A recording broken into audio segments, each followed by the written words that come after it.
Anda nggak mampu bertahan di Petren, nggak apa-apa. Tapi keluarlah baik-baik. Kenapa?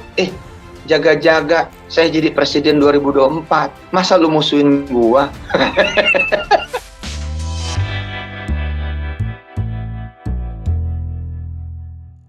Assalamualaikum warahmatullahi wabarakatuh. Salam sejahtera dan bahagia untuk sahabat semuanya. Sahabat sekalian, alhamdulillah kita sudah memasuki 10 hari kedua pada bulan Ramadan, dan insya Allah ini merupakan video kita terakhir pada bulan Ramadan ini yang tentang Yusuf Mansur, kecuali ada hal lain yang barangkali nanti sesuatu yang urgent dan sebagainya. Kita akan coba update beberapa masalah-masalah yang terkait dengan hal yang mendera Yusuf Mansur. Ada pepatah bahwa setiap masa ada tokoh atau punya tokoh atau orang tersendiri. Demikian juga setiap orang dia memiliki masa atau waktu tersendiri dalam kehidupannya. Dan barangkali kalau kita mencermati beberapa hal yang ada di sosial media, masa-masa kejayaan Yusuf Mansur namanya akan segera berakhir. Sulit bagi dia, bagi zaman Nur Khotim Mansur, untuk mengulangi masa-masa seperti dahulu di mana dia dengan mudah mengumpulkan atau menggerakkan sedekah masyarakat, juga menggerakkan masyarakat untuk menghimpun dana dalam sebuah program-program yang digagas oleh Yusuf Mansur. Kemudian kalau kau pria, ini ada begini, siapa yang berinfak, pahalanya begini, bersedekah begini. Itulah cara Nabi, bukan menunjuk ente ngasih sedekah ya, cincinmu bagus jual ya. Ini nggak ada begitu. Nabi tidak mengajarkan begitu. Nah, itu membuat orang lari dari kebaikan. Kalau dengan cara menunjuk, meminta, itu seperti merampok. Merampok pakai malu itu. Merampok kan pakai pedang dengan rasa malu. Kalau tidak ngasih kan malu. Misalnya kita minta, itu jamnya bagus buat saya ya. Itu sama kenapa? Kasih buat saya. Mana? Itu loh, sama itu. Cuman karena dia punya makom seorang ustadz pakai atas nama Allah, atas nama Nabi, sama itu. Bahaya itu. Oh, ustadz minta-minta ke jamaah. Kalau memberikan himbauan sedekah, cuman biasanya ngomong, ya tidak paham-paham tuh. Suruh megang kotak, dia pegang beneran. Tidak ngisi-ngisi ya, didoain saja semoga paham. Jangan bersedekah dengan niat nanti dapat kembalian 700 kali lipat. Itu bukan sedekah namanya. Sedekah itu titik ketika Anda ngasih, titik. Tidak ada pikiran apapun, kecuali memberi. Melayani, titik. Bahwa nanti Anda mendapat imbalan, itu bukan urusan Anda. Jadi Anda jangan ikut-ikut, tidak usah difikirkan. Gitu. Kalau Anda bersedekah, ngasih senyuman kayak, nolong orang kayak, nuntun orang tua tadi nyebrang jalan segala macam, supaya tidak menjadi sistem sosial dan ekonomi kreatif. Lumayan aku ini mendengarkan, ini lumayan. Ya antar saja, Anda antar saja. Semakin Anda ikhlas mengantar dan membatasi diri Anda pada pelayanan titik, itu nanti makin banyak pendapatannya. Cuman jangan terus dikonstruksi bahwa dengan begini saya akan mendapat seperti itu. Itu bukan sedekah, itu namanya dagang. Pada tahun-tahun yang lalu, ketika awal-awal kemunculan Yusuf Mansur, media televisi menjadi salah satu media yang begitu besar pengaruhnya membesarkan nama Yusuf Mansur. Bahkan juga beberapa program-program dakwah di mana Yusuf Mansur menghimpun atau menggerakkan jamaah untuk bersedekah, juga untuk melakukan kegiatan-kegiatan penghimpunan dana untuk program-programnya, dilakukan lewat media televisi. Apakah dalam waktu mendatang hal itu akan berulang? Apakah Yusuf Mansur masih bisa dan mampu tampil lagi di televisi seperti waktu yang lalu? Saya membaca banyak komentar para netizen, namanya sulit untuk Yusuf Mansur bisa mengulangi tampil di media televisi seperti waktu-waktu yang lalu. Kecuali barangkali Yusuf Mansur melakukan blocking time atau ada berita-berita tertentu atau kasus-kasus tertentu yang kemudian memang TV untuk memberitakannya. Sahabat sekalian, saya mencoba merangkum beberapa komentar dari netizen tentang kemungkinan Yusuf Mansur untuk tampil di televisi kembali. TV ngundang Jam'an, ratingnya anjlok. TV gak mau ambil risiko. Ini adalah dari Yus Ardiansah.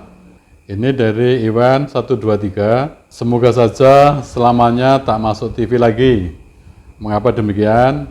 Biar tak tenang lagi dan tak ada korban lagi. Kasihan yang jadi korbannya. Kulihat kalau ceramah dimanapun yang dibahas selalu duit, duit, dan duit di atas namakan sedekah. Sudah banyak korban. Naudzubillah min dzalik. Dari Heri Purwanto.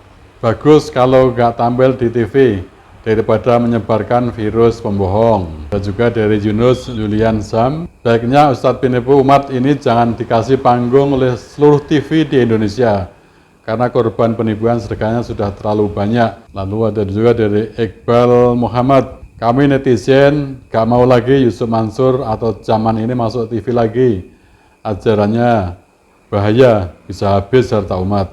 Ada juga dari Yungki Mandala, lebih baik UIM gak usah lagi dipakai lagi ceramah di TV.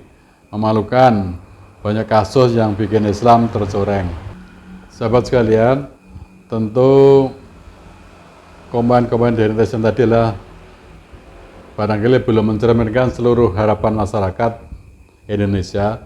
Tetapi kalau melihat beraneka komen di beberapa channel yang lain, nampaknya memang barangkali sebagian besar masyarakat memiliki suara-suara seperti tadi. Kecuali barangkali pada masa ke depan ada sesuatu yang baru dari Yusuf Mansur, dia selesaikan seluruh kasus-kasus yang melilitnya. Kemudian juga ada sebuah proses hijrah yang total, pertobatan yang total, sehingga barangkali secara bertahap masyarakat bisa menerima kehadiran Yusuf Mansur kembali. Sahabat sekalian, selain harapan netizen agar Yusuf Mansur tidak tampil lagi di TV, kita juga mendengar dan mencermati bahwa ada keinginan Yusuf Mansur untuk menjadi calon presiden pada tahun 2024. Dan ini beberapa kali diucapkan pada beberapa kesempatan oleh Yusuf Mansur. Dan apakah kira-kira keinginan ini akan terwujud? Anda nggak mampu bertahan di Petren, nggak apa-apa. Tapi keluarlah baik-baik. Kenapa? Jaga-jaga, saya jadi presiden 2024. Masa lu musuhin gua? Dan diresmikan oleh Presiden Republik Indonesia 2024. Kiai Haji Yusuf Mansur. Kita akan mencoba melihat bagaimana netizen juga berkomentar tentang keinginan Yusuf Mansur untuk menjadi calon presiden pada tahun 2024.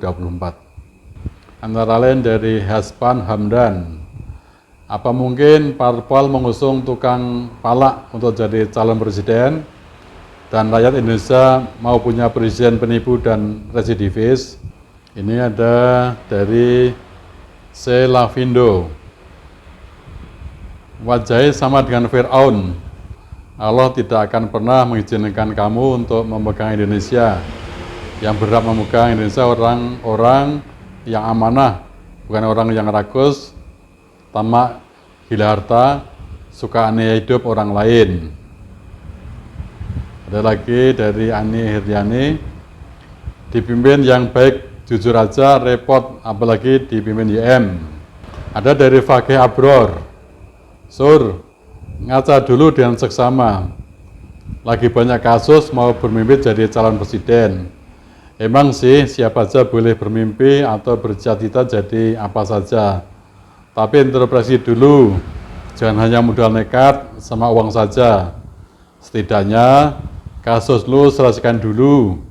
Jangan jadi pendusta lagi. Jangan jadi penista agama lagi. Hilangkan sifat sombongnya. Jangan lagi suka marah-marah, gak karuan. Lu malah jadi bahan tertawaan netizen. Sahabat sekalian, demikian itulah sebagian dari komentar netizen. Tentu kita akan melihat perkembangan lebih lanjut. Tetapi sahabat sekalian, kalau kita menyimak beberapa suara-suara termasuk dari channel YouTube yang dikelola atau dimiliki oleh Yusuf Mansur, kita juga melihat bahwa ternyata ada beberapa pihak yang tetap memberikan kritik atau juga hujatan bahkan pada Yusuf Mansur. Sahabat sekalian, saya ingin membacakan sebagian dari komen netizen yang pada channel tadi, antara lain, Jamal sudah tak ada yang percaya dengan lu, Cop, karena duitnya sudah lu embat. Ini dari Herdiman Edi. Kemudian juga ada Raffi Dava. Balikin, oh balikin duit umat yang sudah lu embat. Dan yang cukup keras dari Wong Dukuh. Udah kagak pantas jadi tukang ceramah. Emosi ketawa. Sahabat sekalian, tentu suara netizen ini seperti tadi saya sampaikan di depan, belum mewakili semua suara masyarakat. Tetapi kita melihat kecenderungan yang ada di beberapa sosial media demikian. Bahkan beberapa waktu terakhir kita melihat banyak akun-akun yang kemudian seakan-akan mentertawakan ketika Yusuf Mansur marah, dibuat dengan berbagai bentuk, ada di TikTok yang sifatnya satire, kemudian juga di beberapa short YouTube dan sebagainya. Kita berharap ini tidak terus berlanjut, tetapi juga tentu hal ini sangat tergantung pada bagaimana Yusuf Mansur mensikapi masalah yang sekarang sedang dihadapi. Sahabat sekalian, tentu ada upaya-upaya bagaimana Yusuf Mansur untuk mengeliminir kesan-kesan di masyarakat yang buruk tentang dirinya dengan berbagai upaya-upaya. Salah satunya misalnya bagaimana pada beberapa bulan yang lalu Yusuf Mansur melakukan podcast dengan Dahlan Iskan dalam DSW. Tetapi yang terjadi ternyata juga komentar-komentar negatif tentang Yusuf Mansur tetap muncul juga di dalam konten tadi. Saya coba bacakan misalnya dari Buser Roni.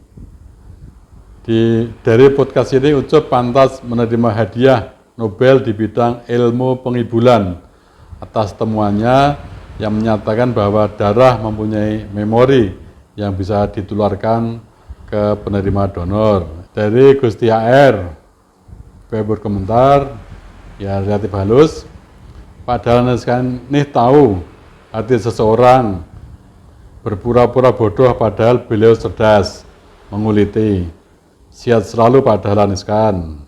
Ada juga dari Supriyadi, hahaha, Pak Dahlan Iskan orang yang super jujur dan top di Surabaya sejak dulu, di Jawa Pos Surabaya. Padahal Pak Dahlan tahu siapa Yusuf Mansur, tapi pura-pura nggak tahu.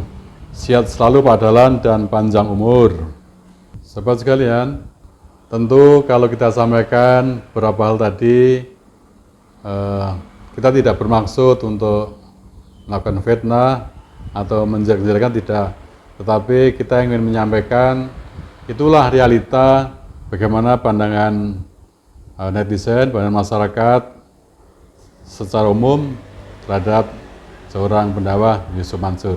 Semoga pada hari akhir menjelang Ramadan ini kita senantiasa diberikan kesehatan, keberkahan, dan juga ampunan serta hidayah.